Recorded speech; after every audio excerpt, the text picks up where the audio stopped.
My first honor, thank you so much for having me. My name is Ibukun Nofiu, and I am a brand strategist, an entrepreneur, and the co-founder of Kloza, a platform for Africans to connect and collaborate. And I run an agency called Consulting, where I help leaders, entrepreneurs, and change makers build brands that are not just seen, but respected. But my journey into leadership didn't start with a brand.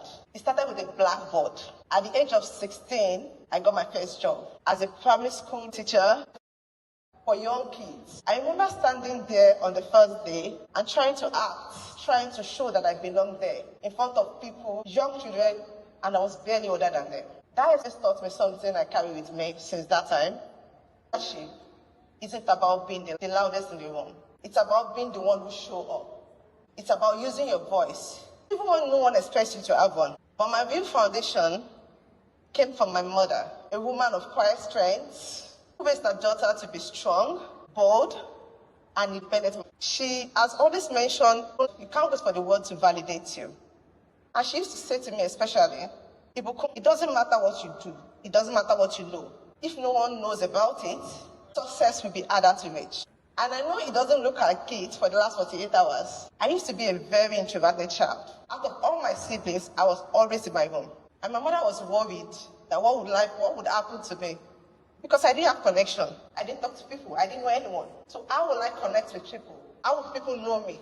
If you don't know people, how will they reach out to you? How will they help you? How will they help you succeed? She was worried. With her guidance, I became someone who was an introvert, and I became an ambivert.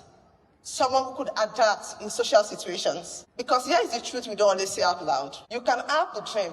You can know the work. But if no one sees you, if no one understands your value, you might never get the chances that you need to succeed. And the truth is sad. But the world doesn't open doors for talent. It opens doors for people you can see and trust. That's it. And that's where personal branding comes into place. Not as a performance, but as a way to shape how the world experiences you. Who are you? Are you clear? You need to be clear. Who are you? You need to be consistent to know what you stand for, what is something that you stand for.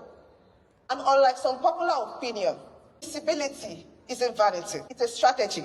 You don't need to be everywhere. I'm not saying go online, do this, do that, do all the things that you need to do.